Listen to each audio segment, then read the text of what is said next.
Hello, and welcome to episode 61 of the RetroSlot podcast. This week we'll be talking about the Revenge of Shinobi for the Sega Genesis. We'll also probably talk a little bit about Shinobi for the Sega Saturn, just because I can't help myself. JSniperton, Sega how are Saturn you? or Sega Saturn or Sega CD? Sega Saturn. Sega Saturn. Oh, okay. It is. Jay, I'm telling you, this game is... I was telling you a little bit before the show, but it's all digitized graphics, kind of like Mortal Kombat. And there are cutscenes in between the levels that are filmed with what looks like a Sony Handycam 1990s style, but they are trying their goddamn hardest. You know what I'm saying? You're selling it so well, Briar. Dude, it is so good. It's so good in like it's not good. But it's so good. So bad it's good. Someday when you have Is that a thing? when you have a way to play Sega Saturn at your house, we're gonna have to select it as a game because it is so worth playing and it's so fun. It is the most 90s video game of all time. Of all time. Of all Wow. time. It says a lot. Yeah. I wonder what year. How have you been? Probably like 96, 97. I've been okay. I got allergies, so I'm a little stuffed up, and sometimes I'm prone to crying. You know, nothing out of the usual. That's nothing to do with the allergies, but yeah. Do you take anything for your allergies? I've got allergies, period. And sometimes I'm... There was some crying for me this last week too, but completely unrelated. Oh no. I hope everything's okay. Oh no. Oh, I went to St. Jude for the St. Jude Summit. Oh, okay. Yeah, that is a crying place. For those who are unaware, first of all, I'm sick, probably from the trip, but St. Jude, for the first time in 4 years, they had the summit again. So the last time that they had a summit was 2019, which is actually where I really got a chance to hang out with Briar, to be honest. Oh, was that 2019? I'm pretty sure that was the last time that we had gone. And so obviously COVID and all that prevented things from happening. But they fly out folks that have been raising money for St. Jude via, St. Jude Play Live and other stuff on Twitch. And so this was my third time going, but it's been 4 years since I went. And they do, at least in the past, you could like go to the hospital and tour around, and like sometimes there's like activities with the kids and families and stuff. Not this year. They kind of separated it for the most part. They did have a couple of former patients come in and do some stuff and talk about their experiences and things like that.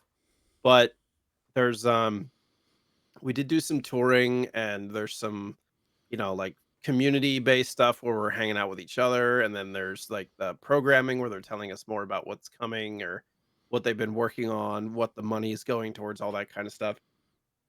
And some of the stories from the patients, especially, they really hit home. And there's a lot of produced video and stuff that if you regular any Twitch stream that does fundraising, they're probably going to play some of those videos, and you'll understand why, cutting onions pretty much every day.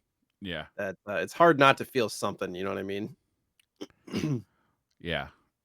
I think it's good for you to see that stuff, though. Yes. Right? It's like, yes, I agree. It helps you attach to, a reality that's not necessarily your own, but it's very serious reality for a lot of people. Right. I remember touring through that place, and it was tough. It's, it's not an easy day. Right. No, but definitely worth it. And I'm also the kind of person when going to events like this where I don't like to leave any opportunity untaken advantage. I don't know the right term, but so I was not getting much sleep. I was out late. I was having, some drinks and talking with folks and and like bonding through the experience and hanging out in Memphis. And they had us staying like 3 blocks from Beale Street, which was dope. So we were just like walking down. It was, the funny thing is, so we got there Wednesday. I went out every night pretty much, but nothing crazy. We saw some live music one night, having a couple of drinks, that kind of stuff. And Wednesday and Thursday night, like the town was just quiet. It was really weird. Like there was nobody out. Nobody. I mean, it is during the week and stuff. Yeah. But we were like the only ones walking up and down the street, just at 10, 11 p.m. And it's just wild on Beale Street, which Beale Street is like, it's a really small street, really, and but it's where there's a lot of live music and good food, Southern barbecue, all that kind of stuff. But yeah, just going out and getting very little sleep and talking about kids with cancer stuff. So I can't believe it's been 4 years since we I met down know, there. That's I insane to know. me. I Like, was it thinking it doesn't was feel like 3. 4 years. No, I was thinking it was 3, but 2019 to 2023 is 4 years. I remember talking to somebody about moving my stream over to Mixer at the time. That didn't Wow. happen, obviously. Yeah. Spoiler alert. Yeah, spoiler alert. I didn't do that. We did not do the last couple of times I went, there was, we did, like, a community movie thing where, Mhm. like, we all got to go see it. They didn't do that this year. Yeah. It was a little bit shorter of a trip, but I think that's a good thing because when Brian and I went, it was like, "Alright, you have, like, 5 hours of scheduled activities, and then the rest of the time for the, like, 4 days is yours for Yeah. the most part." So, there was It a was lot 4 of days? I don't remember that being that something. long. It was I feel like it was an extra day. I feel like we got Okay. there Wednesday and went home Sunday or something like that, and, so it was a little bit more tightly packed this time. They separated the groups out and all that stuff, but we still had a lot of social time for sure. That's good. All right. Yeah, Oh, I don't have the document open. I gotta open the document. that's okay. This show, So, we have notes. It's weird. yeah, there's notes. Yeah, like, do any of the other podcasts that you're a part of have notes? No. This is the J effect, I Yeah, suppose. this is The definitely the JFA. I like it though, because we always know the we're gonna move on to. There's like a list of topics to move right down. There's no like, what should we talk about next? yeah. I think the 1 or 2 times that I was on DCP before, like, the new era Yeah, or whatever, I was like, "Alright, just send me the notes on, like, what you guys are gonna talk about." They're like, you got "Ha! it. Notes? Sure." And I think I got, like, a one-pager from Popear, and it was just, like, 5 line items, in a document. I was like, Yeah. "Okay." A long time ago, we used to have a whole document that we used to send every guest because, before the age of Discord, when we had to set up everybody with like how to set up like a video call Oh, on Skype, that kind of stuff, Skype. and like Yes. how to attach a microphone, like because people weren't using Skype. It wasn't not like normal program that people used in like a gaming space. Discord solved that problem because everybody uses Discord now, so everybody Mhm. just knows how to use it. They already got it set up. So we had this huge document, and I went through it, and I made it piece by piece, like how to install Skype, a link to go get it, like how to set up your microphone, how to set up your video camera, like, and it was detailed. It was, I don't know, 3 pages long. There was pictures with red arrows, like where to click everything, and we still had issues. One podcast. Actually, this was the first episode of DCP. I was sending this out before we were DCP when we were still Planet Destiny. Our first episode of DCP, we ended up having to record on PlayStation Chat because we could not get our guests to Skype to work. That's hilarious. Yeah, and it sounds like it was recorded on PlayStation Chat. It was terrible. What are you gonna do though? That's a long time Yeah. ago. Yeah, how many years ago was that? 2016, something like that? Yeah, probably 2015, 2016. It was still Destiny 1, so it's probably 2015. Man, that was a long time ago. Holy smokes. Yeah. Yep. How you've been podcasting for a decade yet? You probably have. Yeah, because DCP is not my first podcast either. I used to do a movie podcast before that, which I liked quite a bit too. Right. I think you remembered, or I think I remember you telling me about that. I think All I right, probably so we got a started that in, couple like, of 2012 or so. discussion topics. I was Yeah. just scrambling here because I was traveling, and so this is a general idea. But so the question says favorite thing to do when traveling. Do you have like a routine that you Yeah. have when you're traveling, like habits and stuff? This might surprise you, but I am an ultra planner. I plan Totally not me either. I plan everything. Yeah. Like, this is vacation traveling. And this isn't necessarily true like for like something where somebody else is planning it, like St. Jude would be. Sure. But when I go on vacation, I look up like all the most fun stuff to do. Like, let's say you're going to, I don't know, Costa Rica. I want to go scuba diving. I gotta make sure I have a boat You know, I got to make sure like we have instructors, we got times. Let's say I want to go to like, you know, some ancient ruins. I want to do that. You know, like I got to make sure, are we going to take a bus? Are we going to rent a car? I plan out everything. No stone unturned, right? In the months leading up, Right. You you know, don't want to waste your possibly up time. to a year. But when I get there, I'm not necessarily going to do all that stuff. Sure. I'm totally going to play it by ear. If I feel like doing it or if somebody else doesn't feel like doing it, I'm not going to get upset about it.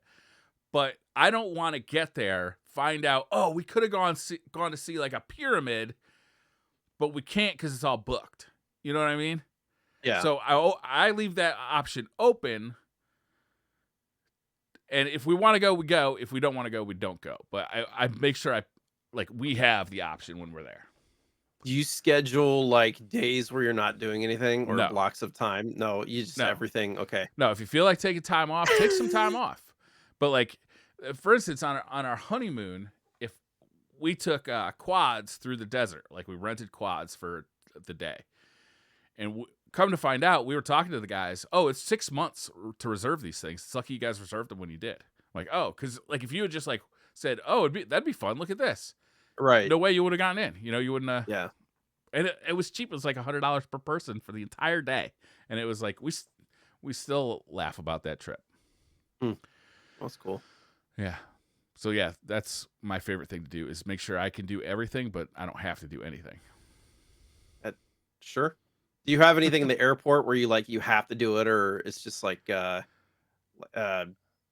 habit to do certain things at the airport? Like, I do you tend have to to grab a drink a certain lot in thing? the airport.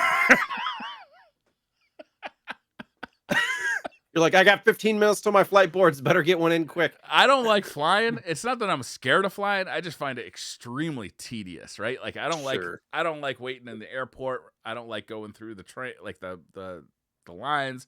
I don't like sitting in one seat for 6 hours. I Yeah. don't like any part of it. So I tend to just kind of drink my way through it. I got you. I am also a planner. I think generally what we do, we pretty much plan out our days. Yeah. But I also plan times where we're not doing anything. Yeah. Because the thing for us is if we have like a list of stuff that we could do that day and we don't, we get FOMO. Okay. Like, so if we have it scheduled out and then all of a sudden we're like, I don't really feel like going, then in the back of our head, it's like, well, we scheduled this out. You know, when are we going to do it again if we don't do it right now? If it's planned out that way. So Sure. for us, we do like one day on, if it's like a vacation, one day on, one day off, one day on, one day off, or something like that. So you're like forcing yourself to just relax, or maybe if you want to do something during that time, you can. Maybe you want to walk around, go see more easy stuff, that kind of thing.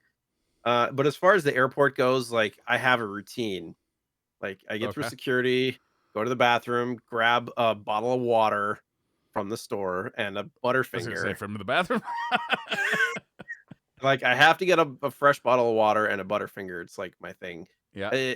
But Butterfinger, they changed their recipe however many years ago, and They did? I didn't know that. it was like 2018 or something, So that's 2017 good when now? that happened. Okay, so if they were two separate candy bars, they'd both be delicious. Okay. But the fact that they got rid of the old ones now, it just is kind of a sore Why did they spot, get I rid guess. of the old one? Because it was bought by a different company. Ferraro bought it. Ah. So they bought it and they, like Lame. Butterfinger 2.0 kind of thing. It's good. It's less molassesy, less toffee-like, and more peanut butter soft. Oh, That makes sense. So it's I mean, not it's like good. that, like It's kind of just not the flaky, same. crunchy inside. Right. No, it's not that anymore. Poop. But so I do that, and yeah. I'm the same boat as you though. Like any flight that's more than 2.5 hours or whatever, you're just like, I don't know what the hell I'm gonna do. I cannot sit still for that long. And Yep. airline fucking seats are uncomfortable as hell. Yeah. Like No leg room. the headrest hits me like mid shoulder blades, so it's like I'm constantly like kind of leaned forward for the entire flight. It's so uncomfortable. Like I always end up with like a backache or a neck ache, and like, oh god, I hate them. I will fly first class if I can, 100% of the time, just so I can get shit housed in a comfy chair. I take a giant backpack with like my laptop and everything, and it barely fits under the seat in front of me. But then I have zero room for my feet. and Yeah. I get like restless knee or restless leg, like it starts to like cramp up. So I'm like desperately searching for somewhere for my foot to go. Like it's like frantic. It's bad. Anyways, I can't play a video game like I can't like concentrate on no, it when I'm no, playing I just on a plane. Like I'm better with music. Music is better for watching a me. show or something. Watching TV is better. I can concentrate on a Yeah, movie more or less, but I can't play a game. yeah. It's I like there's too try. many distractions. I'll play for like 20 minutes. I always take my Switch just in case. Then I get up there and I'm like, I get it out. I play for like 15 minutes. Like, nope. Put it back. Yeah. Yeah. Also, I've been yelled at several times that the assistance button is not for ordering drinks.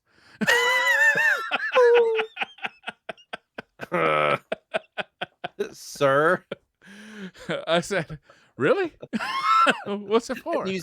I still see you doing it again, even though, like, it's not like they're communicating. They're like putting it in your passenger notes. Like, can you imagine if they shared like passenger notes from flight to flight, Right? Uh, like Uber Eats reviews or something like that? yeah. I guess I should consider myself lucky. I've never been kicked off a plane, or I've never even seen anybody kicked off a plane, and it seems to happen every day now. At this point, it's ridiculous. Like, you're constantly Yeah, seeing like all sorts of drama on planes. I don't know. I fly like Alaska most of the time and stuff, so Yeah. maybe it's the airline. Because I imagine like Spirit or Frontier or something might see that stuff more often. Really? I have no idea. I'm just speculating. So Jay, I linked an article. And this isn't really news. It was more of like an opinion piece, but it was somebody like arguing like, "Hey, it's time to remake The Legend of Zelda, the original #1 from the Sure. NES." And like it caught me off guard. It's like, well, what are you really remaking if you do that game, right? We just played through this game, so it's kind of fresh in memory. Like, what exactly would you take from this game to make a modern remake out of? Like, do you even think that, like, is it necessary? Would people buy it? Well, obviously they'd buy it, but like, what would you take from that game to like make a modern remake out of? I mean, the only thing that I could see is one, make it in like 2.5 HD or whatever, Yeah, or like a Link to the Past style, which somebody did. We talked about this, like a modder did it, right? yeah, But an official version, I'm trying to think of like in-game features that they would add because a because it's lot of so the stuff basic, right? it is, and a lot of the things they did in that game were pretty revolutionary, Yeah. Well, and they for the held up well. time. Like, yeah, it's like there's save states, which is great. Yeah. Um, if you die, you still get all your stuff, and you can just go back to where you were and all that. So there's nothing that I really felt like gameplay wise is super frustrating to play. So that is a good question. Like, what are they going to do other than make it Yeah, look you could definitely more make it look updated? nicer. Like Link's Awakening. Did you play Link's Right. Awakening? No, I do own it though, of course. It's worth at least checking out because they do. First of all, the graphic style of it is like this. I think they call it like a tilt shift, where it makes everything look like toys Tiny. almost. Yeah. And it's a really interesting graphic effect. But the difference is with Link's Awakening for the Game Boy, is there was a story already built into that game, right? It's like it was a pretty big upgrade over the original Zelda because yeah, it kind of looked like original Zelda, but on the Game Boy, and it had similar play features. But what they added was like a lot of story, a lot of context, which the original Zelda doesn't have. So in my mind, if they were going to remake that game, they'd really feel compelled to add that in. You know what I mean? And that would feel Sure. really weird because, like, what story can you intuit from the original? I guess there's some stuff in the manual, but there's nothing in game. Like, very few people talk to you at all. Mostly just vendors. There's got to be some kind of like story lore I bet you there's like a Legend of Zelda book somewhere that talks about the kind of Like I'm sure there is, but like, there's nothing in the game. Whatever's story there is was like extra content. right. Well, and correct me if I'm wrong. The first Zelda was actually pretty late in the kind of epic of the Zelda Link story, right? Like, because a lot of the games that came after were actually like before in the story, so they could like flesh out some of that. Are you maybe. talking about that dumbass timeline that Nintendo talks about for Zelda? Maybe. They could like, they could recircle around and link that stuff up.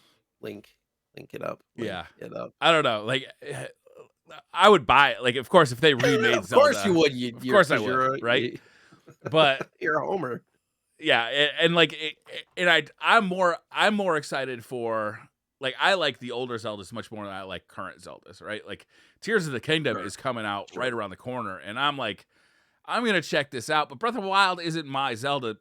Link to the Past, I like more. I think Link's Awakening is more fun for me than Breath of the Wild. I just really had a lot more fun playing Link's Awakening. Um, Link Between Worlds, I thought was fantastic on Mhm. the 3DS. 3DS. Yeah. But that's the kind of Zelda that like is kind of my favorite because I can't really explain. There's the exploration, but also like the collecting and like the powering up of Link is really fun. That, obviously I'm drawn to the 2D art. I, Zelda is not a simple game, at least the old ones were, but it is more simple than the newer ones too, because the newer ones add a lot of RPG elements, the cooking and Yeah. all that kind of stuff, which it's not bad. There's a lot of great RPGs that do that kind of stuff, and I feel like the cooking thing is just how RPGs go now, because you can make your own stuff, and it's an easy way to make things feel deep. But in a Zelda game, it felt a little weird, and then some of the puzzles I think lack some context, and it really requires you to fight for it. The cutesiness of the characters kind of rubs me the wrong way as well. Like everybody's like so happy and like has that like squeaky like Nintendo like I'm not really talking, but like this is like a representation of what my voice might sound like. You know what I mean? Sure, I don't it's know. like a Genshin. Well, Genshin is based on Breath of the Wild, so it's like Really? it's kind of sorta. I imagine they were both in development around the same time, but Genshin and games like that were very hardly compared to Breath of the Wild. So Breath of the Wild brought that style, but it fits more of the anime, um, I don't know, RPG style in my opinion than a Zelda game. But maybe that's just me. All right. So we got some I'm with you news. though. I did a pretty good job. I woke up early this morning, sat down in front of my computer, started looking for news, and like every time I found a worthwhile news article, I was like, "Oh, Jay already put it in here." There was some stuff I didn't put in here, but again, it's like one of those things where it's a new Game Boy Color game coming out that nobody's heard of, or Yeah. things like that. We could cover all the things, but the places where I get the news, it's like Nintendo Life, Retro Dodo, and Time Extension are the three that I really Yeah. use, and they do a good job of covering most things. And then every so often, I get something on Twitter or something like that, which I Yeah. actually forgot to check. But usually, Briar gets the Mister things and the Hardware stuff. Yeah. yeah. Not a lot going Wasn't a on lot of right that. now. There has been some talk about the Mister being, they're still working on trying to get the Ultra 64, I want to call it N64 on there, but I mean they're very Mhm. early in that. They still don't know if they're going to do it. And they're also talking about maybe the DS, which I found pretty interesting. I don't know how much I'd play of it. I have played DS emulators before, and it's super annoying, like trying to manage the two screen aspect. Right. But And if you how do could you do two screens, like two monitors, like because you could definitely hook up two monitors to a Mister how would you like do the touchscreen aspect? with a mouse or a controller. God, with a controller. I'm getting bad images of like Sim City for Super Nintendo where it's just like the Yeah. cursor just like floating on the screen. Man. Anyways, so the news that I found interesting, anyways, somebody collected 1,000 copies of Dragon Warrior 1 for the NES. And That's what my obsessive behavior. this is not the first time this kind of thing has been done or that I've seen, Sure. to be honest. I've seen some pretty silly things. My first reaction to this was somebody's trying to corner the resale market. Okay. That was my first reaction to I this. don't feel like Uh, 1,000 is enough to do it for Dragon Warrior though. No, and Dragon Warrior is not an expensive game. You can get a No. loose copy for easily under 10, maybe even under 5. Yeah, it's definitely And one of the most of the copies commons. right. Most of the copies that he has are loose. So, I think he was just doing it because it was just a game that he loved, and it was just, instead of getting a whole bunch of different games, he just wanted to do this, which and he there's also a website that he created, and it's called the Unorthodox Dragon Warrior Collection.com. It's like the longest URL ever, Yeah. but so this person's name is Ferris, I think, on Twitter, and you can read about it. He's got like the story of why he did it. He's got like Does he know each why he did it? individual I didn't read it. I should have. I think he saw like other people collecting large amounts of things from like retro sites and stuff like that, and so he was like, you know what, I kind of want to just do this. Oh, he's got them labeled in the order of from which he collected them. And where he got them from. Okay, Like that's kind of neat, I it guess. is. You know? Yeah, it's like telling a story of all the things and like the sellers that he bought them from and all sorts of stuff. So, Yeah. and then there's save states for all of them. It's wild. I thought it was pretty impressive. Was he dumps the saves that were on him when he bought it? No, I think they're just labeled Oh, okay. like whatever the saves were named. So I was thinking like, in honor of this, maybe we should cover Dragon Warrior, but that's going to be a game that I think we need to take a little bit of time with. Yeah, that might be like a winter break kind of game, right? I don't know. Yeah, it's How gonna long be is that game? Sometimes uh with those old NES RPGs, it's like you never know. It could be 80 hours, it could be 15 hours, you know? I'll look it up. Uh 25 to 35 hours. that's not awful. Or maybe that's Dragon Warrior 1 and 2. Oh. If that's the Game Boy Color version. Oh, it only says 10 hours. No, that's not too bad. No, that's like the median. Leisure is 22, rushed is about 7. Okay. Average is about 10-ish hours. My friend when I was a kid had this game, but I never really checked it out. Like at the time, like RPGs just were not my jam. You know, he showed it to me. I was like, this looks boring. I'm in the same boat. It wasn't until Super Mario RPG that I actually became interested in Yeah. RPGs. Yeah, actually, 10 hours doesn't sound bad. This is not the game that I chose, but I think it is one that we should cover soon for Yeah, sure. I would like to check this out. When my first reaction to this is like, this guy must be like compulsively like he can't walk by a copy of Dragon Warrior without buying it. But now that you like say like, oh well, he's got like stories behind each one, and it's almost like a memento for every place he goes. Like people will pick up like a mug when they're traveling to like remember places they've been, or spoons or something like that. I could totally see doing something like And this. he like labels the copies. I think he Right. puts them in little thingies, like putting a the little sticker on baggie. each one. So it's kind of cool. Yeah. Yeah. So There's a Jurassic lot of Park. copies, though, man. What, those copies? Yeah, when you see the way that he has them 1,000 copies stacked. stacked up, it's a lot of NES games. Yeah. I do not have 1,000 NES games. I think I'm at like 400 or so. Yeah, that's a lot still. 400, pretty good. And But it's not all at the same least- game. Yeah, most of them are CIB. The majority of them. Jurassic Park. Did you play much of the original Jurassic Park games, like SNES, NES? I played one for the Genesis that I thought I kind of liked, where you played as who was the doctor in the original movie? It's been a while. And Yeah. I want to say that you also played as a raptor. Yes, I'm pretty sure there's a level where you jump around as a dinosaur. But there were multiple Jurassic Park games back in the day, and I'm sure Yes. this was a rental because my recollection of this is so vague.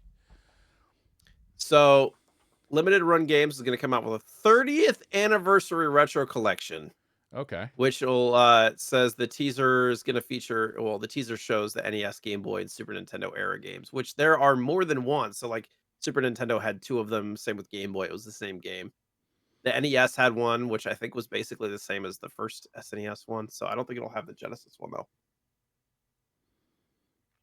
No, I don't know. No Genesis. I don't think so. That's too bad. Unless they just yeah. But this is one of those games, like, they're not the best games, but they hold a lot of nostalgia because there's some of those, licensed games that actually, for games that we loved. And as a kid, Jurassic Park was kind of a what's the word for it? It was kind of a taboo, like, movie, at least for me to watch because I was not that old yet. Oh, really? I thought it Yeah. was very much angled at like kids. Jurassic Park? Yeah. The movie? Yeah, there's dinosaurs, there's jeeps, there's science. When was the last time you watched Jurassic Park, Briar?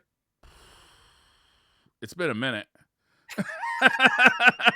Dude getting chomped in half? Yeah, I mean there was some scary stuff, but I mean, we're not talking about like watching the Terminator when you're 7 years old. It was 93, so I was 8 years old when that came out. Yeah. What was its So rating? PG?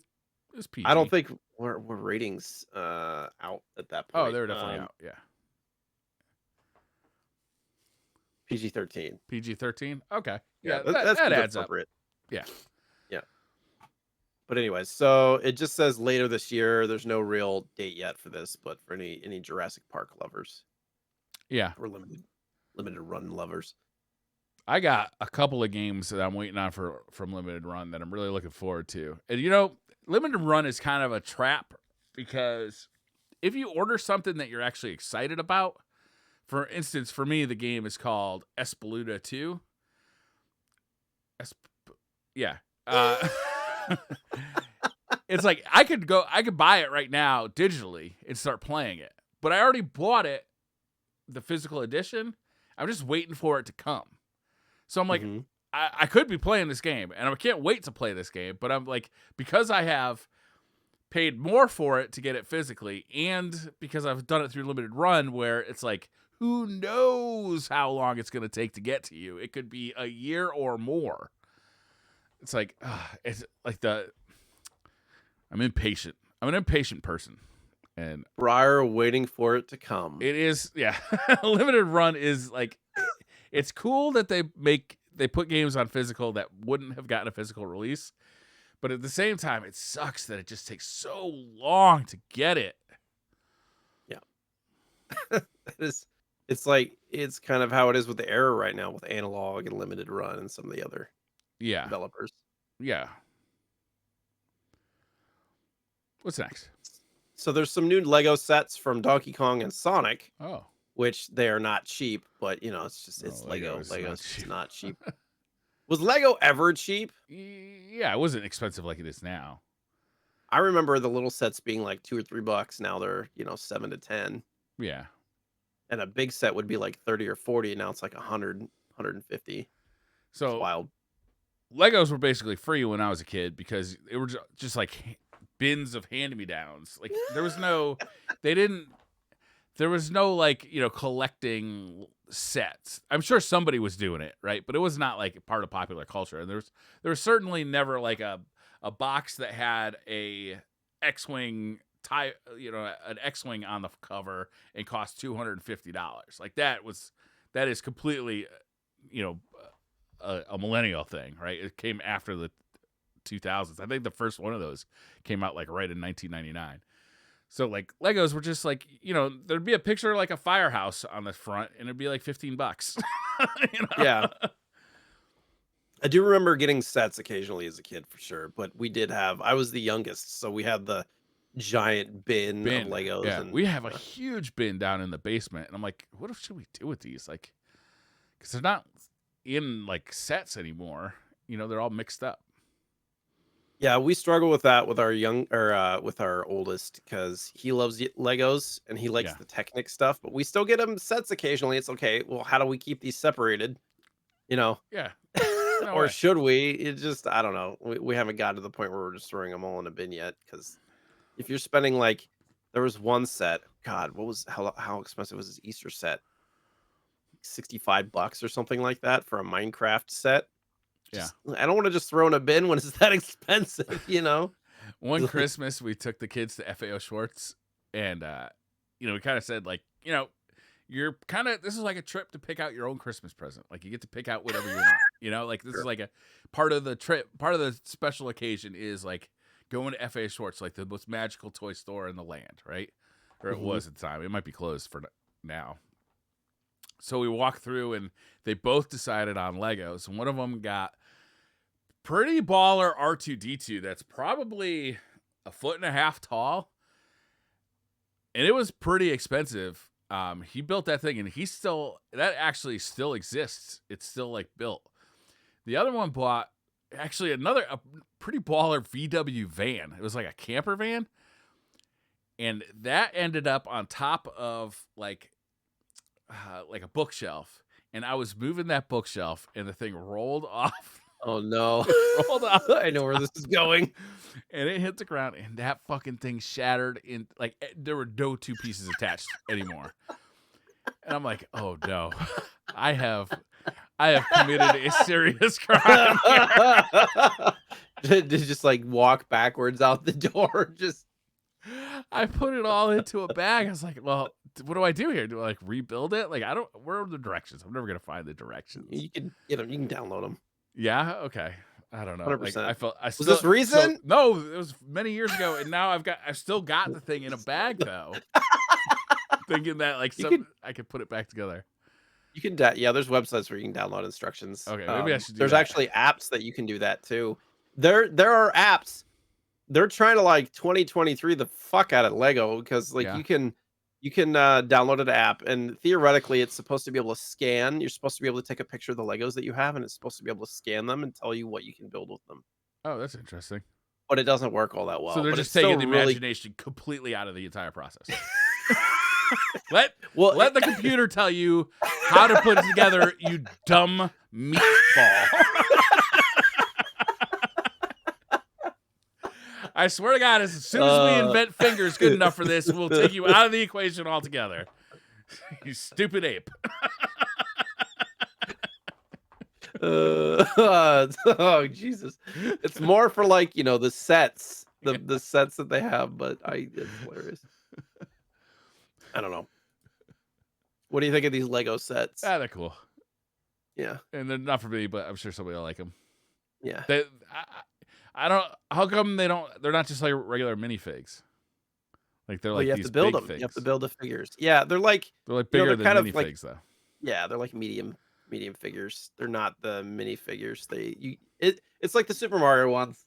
Yeah. For Do the they most fit part. with like? Are they gonna like all connect into like one big like Mario like city? Yeah, I think you That's can the do that plan. stuff. I mean, they're Lego. You can do them even if they don't. Yeah. You know what I mean? And then there's the argument of, is it Lego or Legos? The diehards would be like, it is Lego no matter what. Legos plural. It's like, okay. Anybody who cares about that enough to correct you, you should avoid.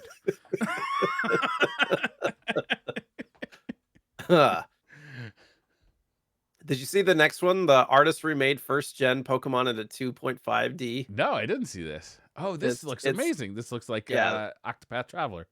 Yep, 100%. I was like, this would be great. They've remade this game already a few times. Have they? Well, the yellow, the Eevee and the Pikachu editions for Switch and stuff, which is more in the 3D style that they have now going. But I don't know if they took some Game Boy games or Game Boy Color games and made them look like this, I would not be upset.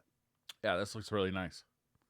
So I found this on Retro Dodo for those that want to find it. I'm sure if you just Google it, 2.5D.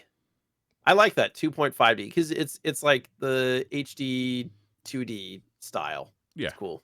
Yeah, that's Square kind of like created with Octopath, and now they use it for a bunch of games like Live Alive and yeah. Unfortunately, they didn't do that with the pixel remasters for Final Fantasy. What do they do with that? Because I have it on the way from PlayAsia. That is, it's just like it almost looks more like an enhanced version of the original graphics. Oh, it's not like this stuff. I imagine that takes some work, but the fact that we're paying more for the pixel remasters, they're like $15 a game. $75 for the physical edition. You would think that they would be able to do that. Anyways, did you get it on Switch or PlayStation? Switch. Just all of these, all of these original retro style games, I have to get on Switch. Like, there's just something in me that refuses. And also, I've never really been a PlayStation collector either. Mm-hmm. So I'm kind of keeping with the the rhythm there. I like how the Switch has like these like kind of memory cards as opposed to discs, which I'm always afraid of, like, bit rot on discs. Sure. But I Yeah, I will imagine. say the games that I play, I do prefer to play them on PlayStation because the graphics are just so much sharper because they have 4K output as opposed to 1080p Sure. output or 720p output sometimes, So like, I have multiple copies of the same game. One sits on the shelf and one gets played in a PlayStation, That which makes is, sense. I think, a symptom. It's an argument of the convenience versus the quality Yeah. factor. Like, are you somebody who's gonna sit at home and play on top of the line stuff all the time, or are you gonna be mobile? You gonna be taking your Switch around it? And That's the other and thing, I though, is think, I will totally just pop it in the Switch and play it on the couch while I'm watching a movie or something. So, I don't know. yeah, I like both. I think it's cool that we have that choice now. You know what I mean? I'm hoping that someday the Switch 2 gets released and it's going to have backward compatibility of 4K output. I'm not saying they're going to up-res the polygons to 4K. I just want 4K output so that the graphics they have look sharper, Wouldn't it stretch it though? No. No, it just 1080p and basically 4K are the same pixel ratio. okay. There's literally just 4 pixels in a 1080p pixel. So it'd be like what analog does with their stuff for the most part. No, because they are 4:3. So with 4:3, you do have to stretch the pixels. You have to manipulate the pixels to make them fit on a 1080p display because it's not. They do not math out to be like 4:1 or 2:1. It's gonna be like 1.7:1, right? To make it, because you want, like, if you have a square on an NES game or on a Genesis game, you want it to look square on a 1080p screen, but it's not going to because the pixels are square on a 1080p screen, but they were not square on a CRT. They were like longer than they are taller. Right. So there's always some kind of manipulation that has to happen, and not to get crazy about it, but they use interpolation now, where they kind of blur the horizontal edges of each pixel, so that you can't really see the edge that good, which kind of looks right anyway, because those games were never really meant to be displayed pixel perfect. They were, the glow of our CRT always meant those pixels were going to kind of blur together a little bit. Right. Makes sense. But yeah, with 1080p and 4K, you're just like, there's in one 1080p pixel, there's 4 4K pixels. So it's a 1 to 4 easy math kind of thing. Nice. They would just look sharper. So there's some new Genesis games on the Switch, and I'm assuming I didn't see specifically if this said the expansion pack. I just presumed because there's no Yeah. Genesis games not on the expansion pack, correct? They're all on the expansion pack, There's like a Genesis collection. but it's not free. No. Okay, so there's 4 games that have been added, presumably to the expansion pack, and one of them is actually pretty surprising. So they have Flicky, Kid Chameleon, Pulse Man, which is a Game Freak game talking about Pokemon, and it's Japanese only and very expensive. I looked on price, like $500 for a cart for this game. Interesting. So I'm kind of excited to play that. And then the Street Fighter 2 Special Championship Edition, Wow. which the fact that they got, a Capcom game on there. But it's funny about this game, you can get a complete copy of Street Fighter 2 Special Championship Edition for the Genesis for under $20. Yeah, Pretty it's not. easily. It was really popular when it came out. Yeah. There was also Super Street Fighter 2 for the Genesis that I think might be more rare, but probably still not rare. Right. But So what game are you most interested in playing? Pulse Man, because I've never really heard of it.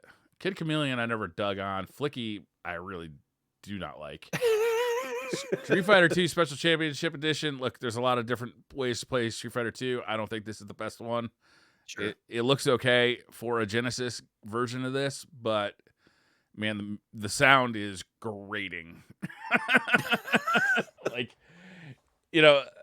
if you are particularly attached to this version of that game, like, hey, this is what we had available at the time. Like, no hate, but at this point, this is not the version of the game I want to play. I want to play as close to arcade perfect as I can.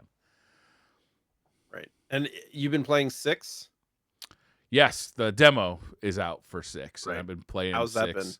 It's great. There's this new story mode where it's like an open world, and you walk around, you could fight like random people, and there's like gangs that'll attack you, and you could meet like the characters of Street Fighter, and they will become your trainer, and you can learn moves from them, That's and cool. you can create your own character. And there's some truly like abominations that people have created, as well as some really cool looking characters.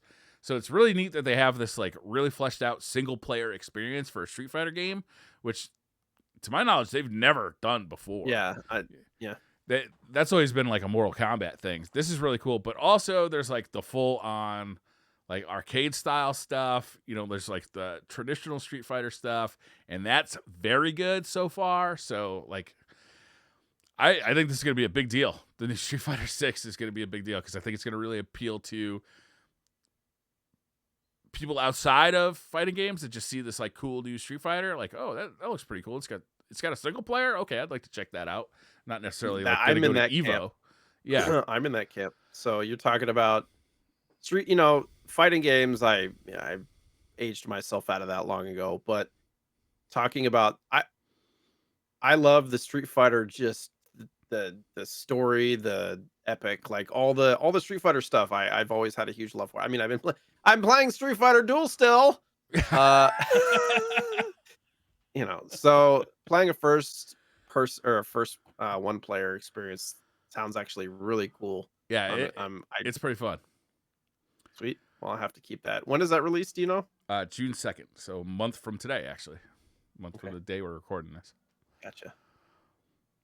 So that's on the expansion pack. High Ground, speaking of Street Fighter, Yeah, is releasing some keyboards and mouse pads, which they're not cheap. The keyboards go for like 150 to $300 depending on the style that you want. yeah, But they're you also can't get all sold out. Are they? Yeah, Well, it was pre-order. It was pre-order stuff. all of them say pre-order filled. Oh. Well, shit. I don't know Because if I it would said order that about 4 yesterday. things off of this. I saw this morning when I read your notes. I was like, oh shit, hell yeah! And I would order about 4 things. 2 of the mouse pads because you need multiple mouse pads. That's just a thing you need. One of the The T-shirts I Guile really like. stage one looked dope. Which one? The Guile stage? Yeah, that does look Yeah. really cool. And hey, having a keycap, like my whole keyboard and keycaps that look like Akuma, yeah, that's cool. But all sold out. So, well, they look cool. Yeah.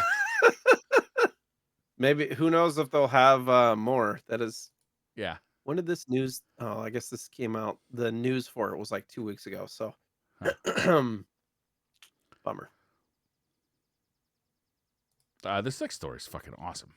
Yeah. So we've been talking about Zelda this episode, and I have not played any of the CDI games ever. Have you? No. Okay, so there's a couple. Is there 2 or 3 for the CDI? Do you know? I want to say 3, but I'm not sure. So there's one called Zelda's Adventure, which is like the least favorite Yeah. of the least favorites. And somebody took Zelda's Adventure and turned it into a Game Boy game, very much reminiscent of Link's Awakening. And there's like a video that shows side by side Yeah. of like the CDI version versus the Game Boy version. The Game Boy version looks 100 times better. Yeah. That's true. I was So watching My Life in Gaming stream on Sunday night, and they were planning on playing this, but they said that it's not quite in a good enough state to play yet. But they're gonna keep their eye on it. So I think this is definitely something to keep your eye on, like a new game based off a Zelda game. This is gonna be fun, right? Like eventually. I don't think there's any and sound in it yet. They said. Okay. Well, yeah, and I mean, so you play as Princess Zelda in this game. Like it's Cool. not I'm pretty sure anyways. I see I guess I'm assuming here. Somebody let me know for sure because it definitely looks like you're playing as Princess Zelda. She's got a crown. Yeah. She's Yeah, like you're walking definitely around. playing as Zelda. Yeah. That's really cool. I'm very interested in this, Yeah. to be honest. Yeah, I'm gonna definitely keep my eye on this. I'm actually watching as we speak a walkthrough or a playthrough of the original CDI release, and boy, whew, it doesn't look good. Oh, the developer of this is named John Lay, Yeah. Lay. He's Irish, actually. Oh, Looks like does that change the no, it opinion of the doesn't. No, project? no, no, no, no, no. I clicked on his Twitter and it says he lives in Ireland. Yeah, He's I'm got into this. This is cool. Can't yeah. wait. And then the last story of the day is Atari, which we've been talking about them quite a bit recently. Yeah. They bought rights to over 100 retro games, including Bubsy. Yeah. I feel like all the headlines about this acquisition have focused on Bubsy because, haha, Atari's so stupid that they bought Bubsy. But in reality, this seems like below the surface to be a fairly like good acquisition. They got Night Dive Studios, which recently made Quake, Doom 64, and System Shock, like the remakes, or so that's a good developer and could Right. release more good games in the future. They got, what does it say in here? They got Accolade, where there was a list of all of the micro pros, was it? There was a list in this article. Accolade Infograms and Micropros. Yeah, so they got all their games, and a lot of those games were original, like games that came out on the 2600 or the Amiga. So like those games are very much part of the Atari story. They just weren't made by Atari. Sure. So like your favorite game that you played on the Atari may not have been made by Atari. It may have been made by Accolade, right? So this seems to be actually I'm very hopeful for the future of Atari. They seem to be making a lot more smart moves lately than even like 5 or 10 years ago, and I'm hoping that they can like revive that company. I'm wondering if they changed leadership recently They within did, the last 5 years. They did. So whoever's doing the things now is doing what seems like a pretty dang good job. Yeah, I mean, this is 5 years ago. They were investing in hotels and making hats that said Atari that had like MP3 players in them. Like it was real, just like Somebody's about 20 years. We've got the name Atari. What money can we squeeze out of that name? Sure, what it was, right? And now they're like they're from the outside looking in. Maybe these people actually have some respect for like what Atari. Like, have you played that Atari collection yet? The one that came out late last year. I was thinking about taking it on the plane with me, and then I didn't. Oh man, it is. I mean, it really gives you an appreciation for like the original Atari back in the 70s and 80s, and like, right. If the company that can create something like that, like if they could kind of get back somehow, that'd be amazing. That's cool. Yeah. Good luck to Atari for sure. We'll keep an eye on it. Don't bring back Bubsy though, please. I was this close to choosing Bubsy for the game of the week. I'm gonna do it. Which one? I'm gonna do it. Which one? I think the worst one is Bubsy 3D, right, for the N64. Like that is considered the bottom of the barrel. No, it'd be one. The first one. Yeah. When was the last time you played a Bubsy game? Probably. I've never played a Bubsy game because I read the reviews. I was like, okay, that's shit. It's not worth my time. I thought you were the kind of person who transcended critics and tried things for yourself and formed your own opinions, Briar. I didn't know that you were so influenced. You son of a bitch. I thought you were your own man, Briar. Oh, he's a sheep. I'm a sheep in ninja's clothing though, because I've been playing Revenge of Shinobi for the Sega Genesis. So tell me about this game and your love for it and why. Dude, this game, it's Shinobi for the Genesis. This game came out, all right, so you have to remember this game came out in 1989. It was not I don't believe it was a launch game exactly, but it was like launch window for sure for the Sega Genesis. This game came out while the NES was still like in full swing, right? And it just looks like, I mean, it looks heads and tails above anything you would have saw on the NES. Yeah, it looks great. Right? Music is cool. Also, ninjas were super cool. Topical. Yeah. They were all over the place then, Yeah, too. they were just like I don't know, what would be the equivalent of how popular ninjas are then, but now? Like maybe like Fortnite. sure. Yeah, I mean they were just cool. Like there was tons of ninja movies happening. There were ninja adjacent movies. Like there were a million video games, a million movies, just everything. Just throw the word ninja on it and it's gonna sell, right? So that was cool. Also, this game plays really good. It's a good game. I don't think it. Yeah, this is where Jay's gonna start disagreeing. Like it controls really tight. Like there's no like I don't know. Like it's a cool ass ninja game. It's not in the style of a Ninja Gaiden where you're like full bore, just like Naruto running through your enemies. This is definitely a slower pace game where you've got to be pretty careful in this game, right? But yeah, it's just a cool ass ninja game. And then they actually went on to make several more of these, but I think the best one is probably Shinobi 3, also for the Genesis, where now you're surfing, you're kite surfing, it just became like they upped normal the ante quite a ninja bit. stuff. Yeah. Normal ninja things. Yeah. Well, I mean, ninjas are make believe anyway, so like they can kite surf if they want. There was an interview where somebody asked the developer, like, Yeah. why didn't you do it like a stealthy style? Yeah. And the guy was just like, I don't know, because I wanted it to not be that. I He mean, didn't really have a good reason. so also at the time, like ninjas weren't stealthy at the time. They were just like dudes who knew karate. Like they wore the mask. Sure. Like, it was not like the stealthiness came later. You know what I mean? Sure. In the lore of media ninjas. Okay, so being somebody who just played it, Yeah. sell me on why you enjoy the game. Why do I enjoy it? Well, it's just it's a good game. It's it looks good. It sounds good. There's plenty of good tunes. I like Joe Musashi. I like the way he moves.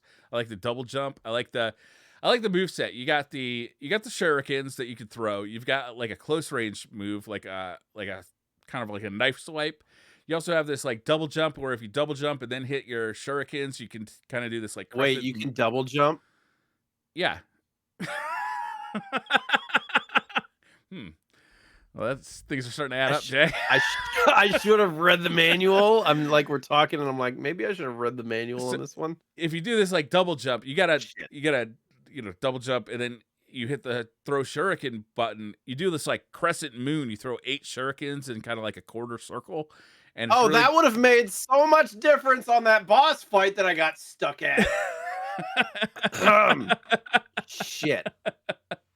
Yeah, I'm gonna throw out my entire opinion out the window because I didn't know how to play the game. I'm gonna go ahead and whenever we are playing a new game, I often will look up a walkthrough because I don't have the time to sit here and figure out like a 90s game. You know what I'm saying? Like these games can be somewhat tough. They were meant to last you a couple of months, right? People would have been mad if you could just like bust through these games, but we kind of have to like just get through them in 2 weeks. So I'll often watch a walkthrough and kind of like see it. My favorite guy who does these walkthroughs is called You Can Beat Video Games on YouTube, where he will explain like how the game works, why he's doing stuff. A lot of walkthroughs are just silent, like they're just showing. Right. But You Can Beat Video Games does a good job, and he's got one for this game. And he even shows on level 3 there is an infinite loop to get 2 1-ups, so you can get like infinite lives. And in this game, there are 4 types of ninja magic.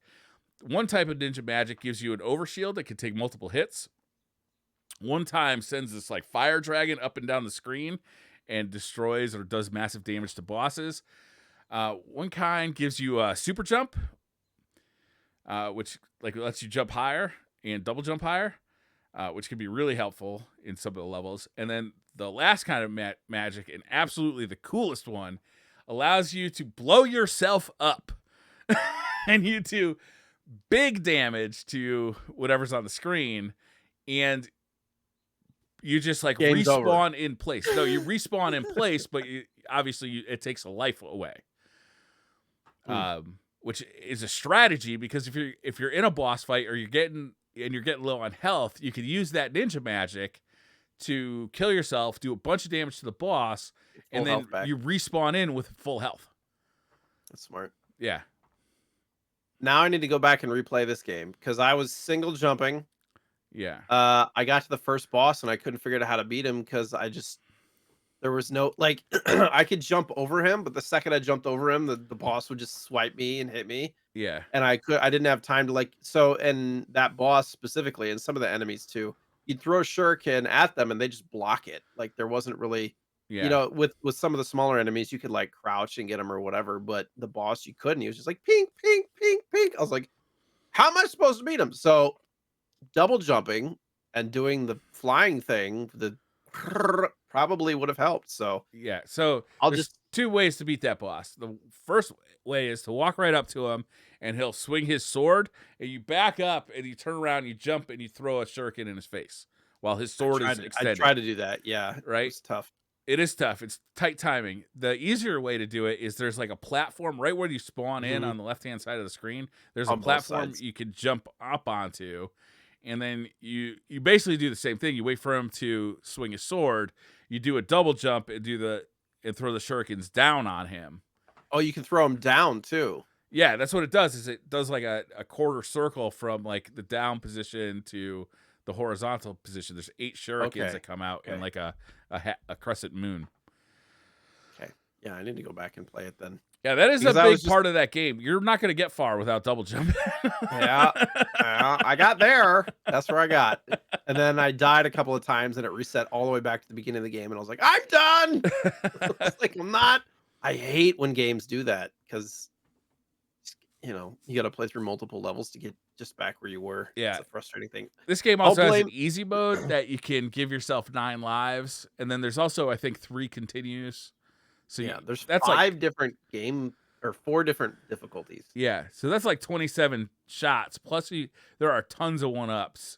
It does do that like Castlevania thing where you got to like hit a specific area to unlock like find like, health or the Sure. power up or whatever. The power up is cool because now your shurikens are on fire and you have like a big ass sword. Until you get hit. Yeah.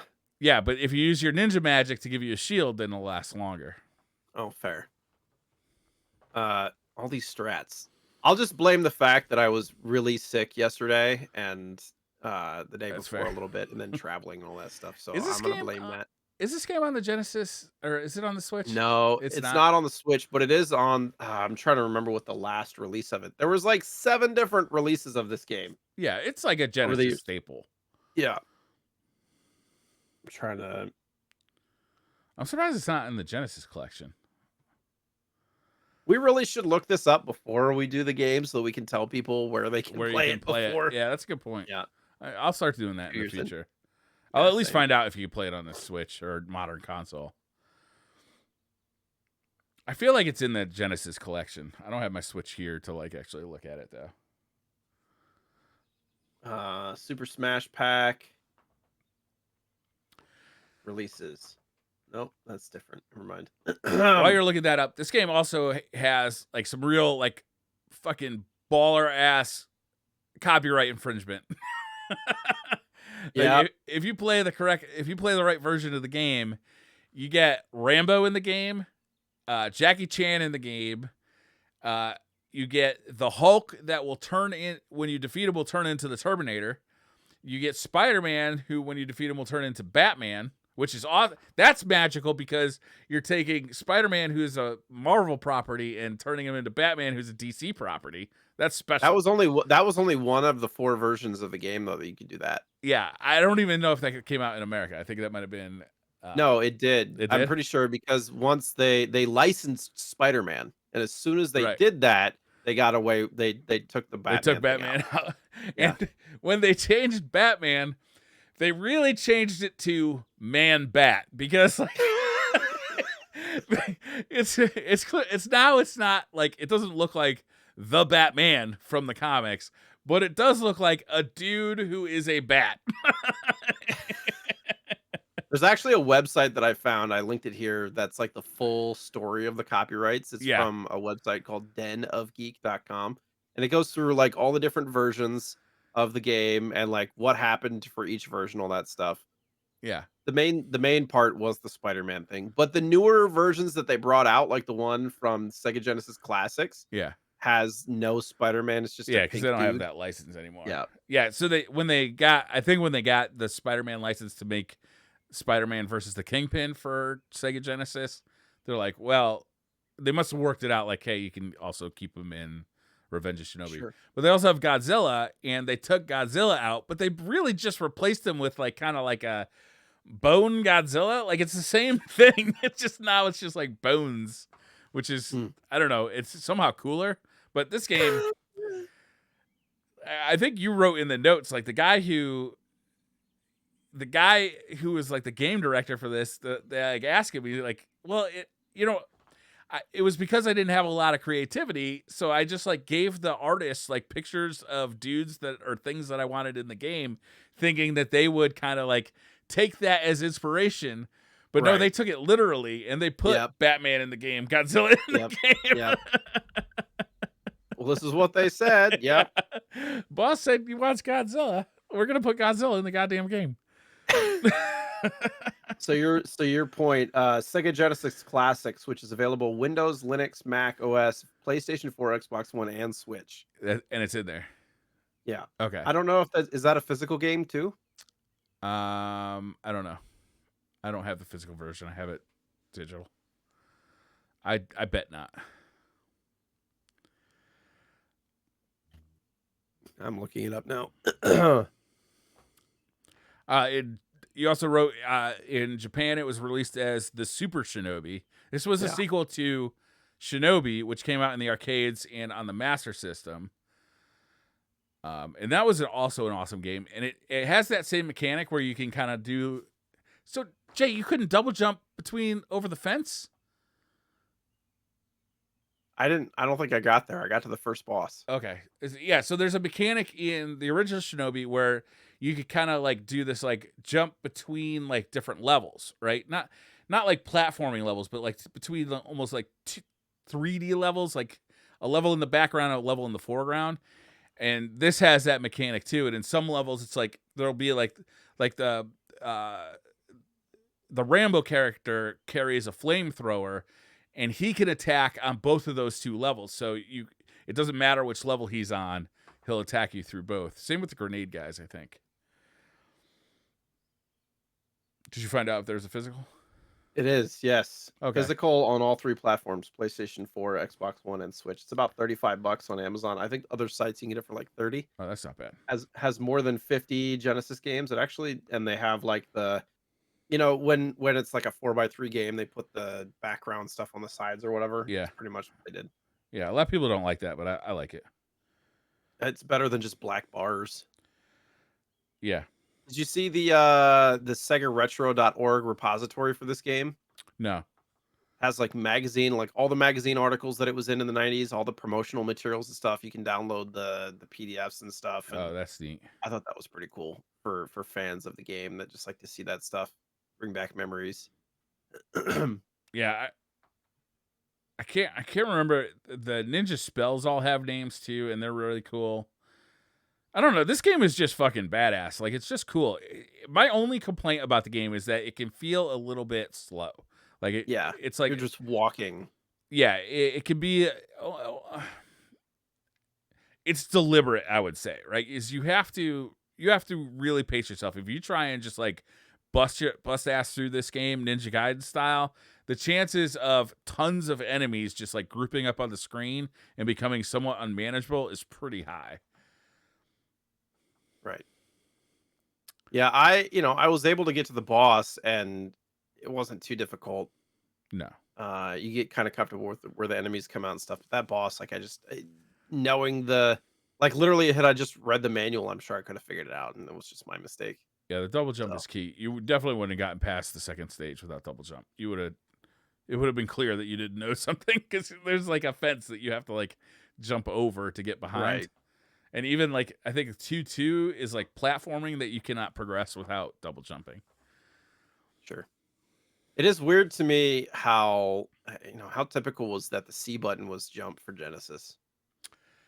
Yeah. For some reason, every time I play this game too, is I immediately hit the A button and use my ninja magic immediately. I did that accidentally, and Like, I was like, oh, "Well, well, I guess I have lightning around me now." That's good. Yeah, that was the first thing I did when I got into the game. I think you can change the controls too, Yeah, you in the can. options. I Yeah. saw that, but Yeah, you can anyways, also you can the controls going into the options in this is pretty important when you're first playing it because you can change the controls to be whatever you want. You can also give yourself up to 9 lives, and you can also give yourself infinite shurikens, which honestly is pretty useful for a beginner because like the, in this game you get a power up that gives you like the flaming shurikens, which is really important because it takes out enemies much faster, especially bosses. But if you're new with the game, the chances of you losing that, because you lose it when you get hit, the chances of you losing that are pretty high. So you're going to go through shurikens pretty quickly. So having right. infinite shurikens is pretty handy. Yeah, I liked the vibe of the game. Like you said, it is slow, and but the Yeah. music's cool Yeah. and everything. I don't think I was able to give it a fair shot, so Yeah. I have to go back in. There's like further reading on this is Shadow Dancer? Yeah, Shadow Shadow Dancer Dancer. is the second one, but that was kind of like it's not really a sequel. It's similar. It's cool because you have like a companion dog that you can use like as like kind of a special weapon. And I remember that game being a little faster. Shinobi 3 I think is like the high point of the series where like it really gets crazy and it's again a faster game, just more stuff going on. It's like more visually impressive. And then the Saturn version, it just goes off the rails with like live action video and like Is that the last Shinobi game that we've gotten? no, there was another Revenge of Shinobi that was on the Game Boy. There was, I think, on the PlayStation 2 they revived the series. Maybe the PlayStation 3. Game Boy? What's that? Game Boy? Game Boy, yeah, Game Boy Color, maybe. Really? Yeah, I think it was just called the Revenge of Shinobi too. I see Game Gear. Oh yeah, there was Game Gear. That one was cool because you played as 4 different Shinobis, each one with a different colored outfit, and they had different powers. That was a neat game. There's an NES Shinobi, by the way, which There I is? find. I didn't know Yeah. that. That must be the Oh, Game original Boy one then. Advance. Oh, Game Game Boy Boy Advance. Advance Okay. Revenge. Yeah. But the PlayStation, I can't remember if it's PS2 or PS3, was cool because you had this like long flowing scarf behind you, and it was like very much like a 3D action game, but like I don't know, very stylish and very cool looking.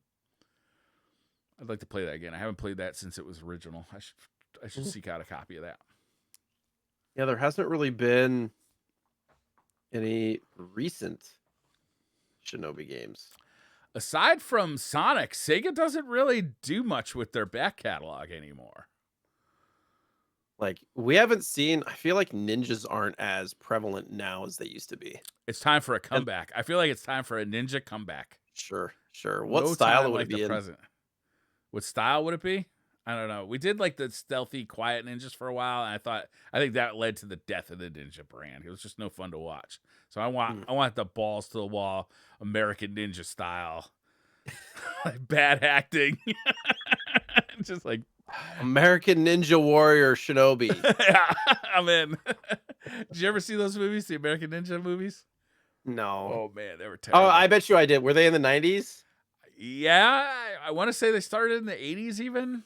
Was it like Jean-Claude Van Damme style? Like, yeah, like that, but worse.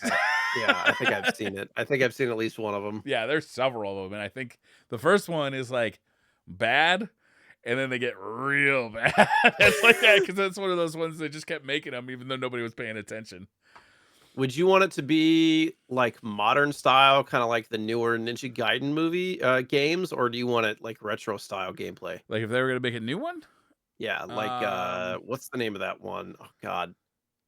What's the name of the game that was made that's very reminiscent of Ninja Gaiden? That was yeah, I'm blanking on it too. It'll come. I don't remember what that's called. That was like 2 or 3 years ago. Yeah, that was a cool game. That was cool because it, like halfway through it switched to like a 16-bit game. Um, I think I would like to see them do like a retro style game, but with like new HD graphics. I think that'd be fun. Almost like the Metroid game. Yeah, like Cybernator. Have you played Cybernator? Yeah. Wait, no, that's not the name of that game. Maybe it was called Cyber Ninja. Ah, man, I'm bad with names. I could bring up my Steam library, probably in there. Yeah. Anyhow, yeah, I don't know. It's a good game. Yeah, I'm glad you I didn't came give it a around first on shot. it. Well, my experience wasn't great. I'm defaulting to Briar's experience because I was uninformed. It's my own fault. Messenger, that's it. Thank The you. Messenger. Yes, that's it. Yes. That game is fucking awesome. I was never able to find a physical copy of that. Oh, it's a limited run game too. It was one of their earlier ones, if I remember correctly. Yeah, which probably means it goes for a boatload now on eBay. I'm sure. What's the next week's game, Jay? Okay, so I have a choice. There's 3 options. I'm not going to tell you the game names. You have Okay. to choose based on the vibe. The vibe. So they're all the same like series. Okay.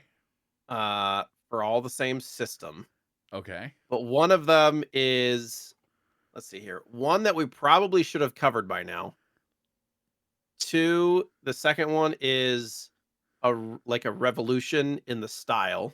Okay. And the third one is one that you've probably never played in your life. Oh, that's interesting. That's a conundrum because you got to check out the classic, but you also want to check out like the revolutionary one. But then if I've never played the third one, I want to play the one I never played. I got to go with number 3, the one I never played. All right. Mario is Missing. Oh, you are The correct. SNES. I have never played that.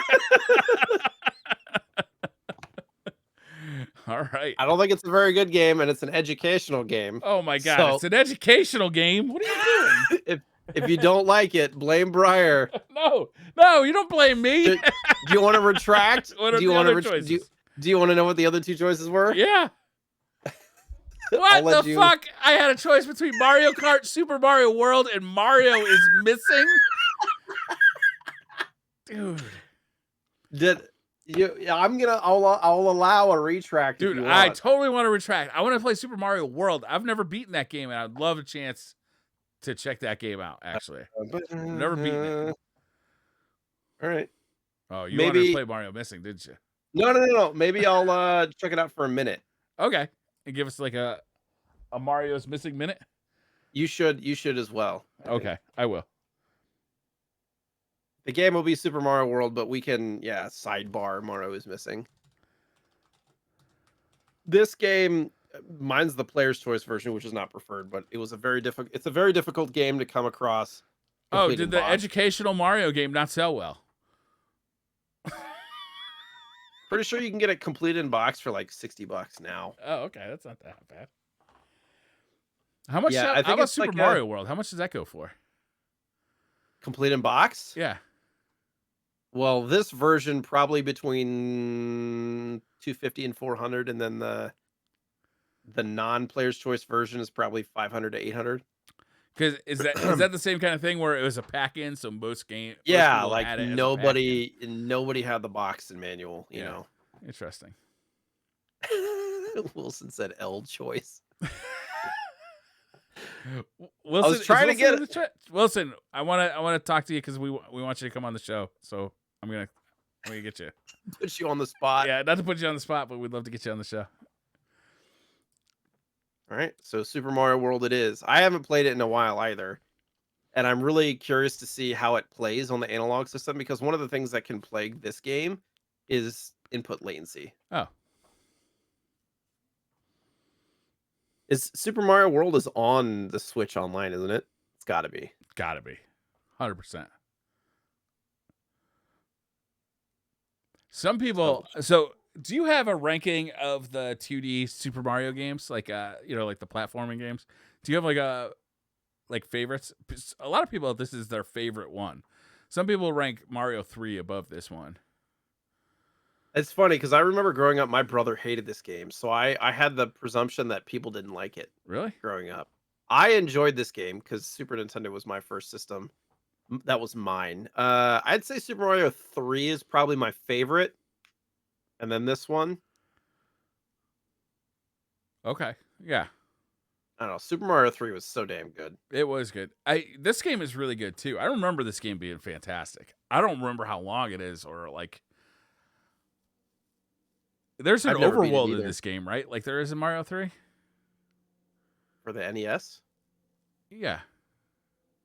Did you just ask there is a Mario 3? What do you No, what? is there an overworld in this like there is for No. Mario 3? Well, yes. Yeah. Yeah, there's a Okay. map and you choose the level that you I don't wanna think I go played on. this since it was new. Really? Yeah. I think I played it. My NES came with a copy of this, or my Super Nintendo came with a copy of this, and I played it when it was new, and that's pretty much the only time I played it. It's like a 2D, 3D world. It's not like completely flat. I don't know how to describe it. You'll understand as soon as you boot it up. You'll be like, Okay. "Oh, yeah, it's Oh, kinda yeah, got now I like remember. 3D elements." Did we ever do Yoshi's Island on this show? Nope. No? That's a good But I one. We should figured get to that too. we probably wanna do the first one first. I have Yoshi's Island here too. Oh, because this Yoshi's Island is called Super Mario World 2, but it's Correct. really got nothing to do with it. No, well, it's like Mario 1 and 2 are like way different games too. That's a good point. They are very different. All right, I'm psyched. I'm Yeah, psyched. I'm excited. Man, I whew. had him disappointed there on the Mario's missing. Fucking escaped that little turd, huh?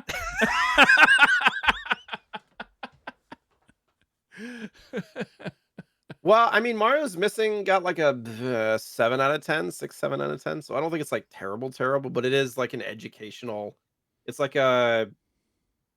it's kind of almost like, I don't know. I haven't played it in a long time, but I think it's kind of like a Where in the World is Carmen Sandiego type thing where you have to like track down stuff and know history and learn things about stuff. And it's part of the Mario Discovery series, the one of one. I Is don't it know. like Have you ever? Carmen Sandiego kind of thing? That's what I was. Yeah. Okay. I think so. It's been a long time since I have played this game before. Oh, But you it's been have? a long time, like very briefly. Yes. Did like your like grandmother get it for you when you were a kid? The game says a geography learning adventure that's way cool. She went into Funko Land and said, "Yeah, I got any of the Mario games for my grandkid."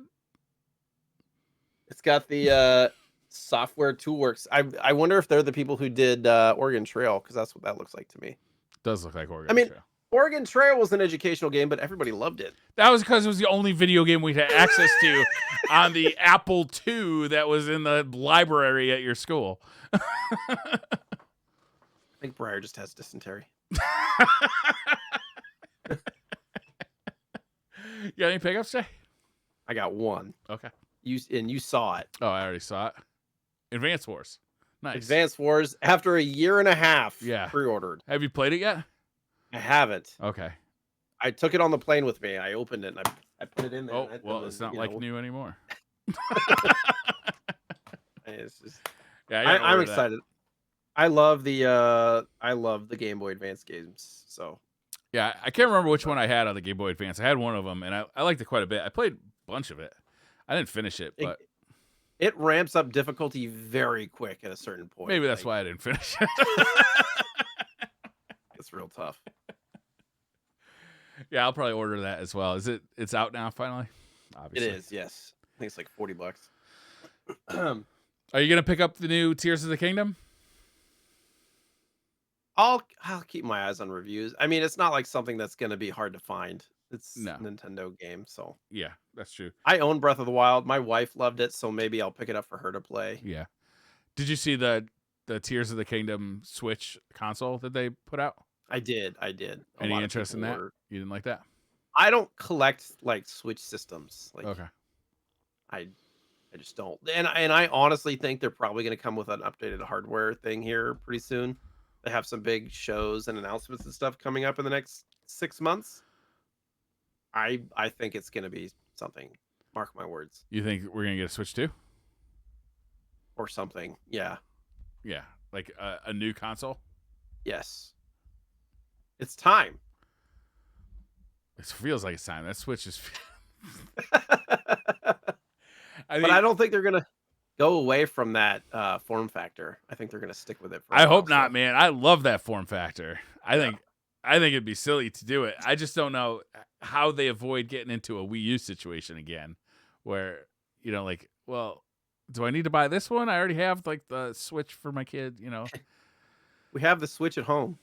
Yeah, exactly. Yeah. Right. Like that's very much what happened with the Wii U. That and it was just weird. Yeah. I don't know. We'll see. All right. Did you have any pickups? No, I had none. I'll be honest with you. I've been spending so much money on arcade sticks lately. How many do you have it now at this point? There are many. There are so many. There are numbers. This one here just came in today. I don't even want to talk about it. And then I got like this one's just gorgeous, right? Look at that. Oh damn. Isn't that pretty? Midnight edition. Yeah. It's called the Obsidian. Of course it is. Listen to that action. I don't hear a single thing. Is that the point? Probably. He's like, listen to this. Silence like a ninja. Like Joe Musashi himself is playing on it. Oh man. 2 weeks. Yeah, 2 weeks from now we'll be playing some Super Mario World, and maybe a little Mario is missing. Thank you all for joining us. Jay, you got anything cool happening this week? Probably not this week, but maybe 2 to 3 weeks out, we're gonna be doing our St. Jude Raidathon on Twitch, and then I'll be doing morning and evening streams for that. So raising money, punishing ourselves, playing with a bunch of friends. Cool. It'll be a good time. Maybe I'll get Briar involved in it. Oh, I'll do anything for St. Jude. Absolutely. All right, guys. What about you? Thanks. No, I got nothing. I am just like begging the sun to come out. It has been like 50 degrees for the last 2 weeks. And it's like, come on, man. It's May. Let's get some sunlight in here. Mm-hmm. I've been doing arcade stick reviews like all the time. That's all I've been doing. It's just like youtube.com/Briar Rabbit. Just arcade sticks. That's all I do. I just talk about arcade sticks. Great. All right, guys. Thank you all for joining us. We'll see you in 2 weeks. Peace. Bye.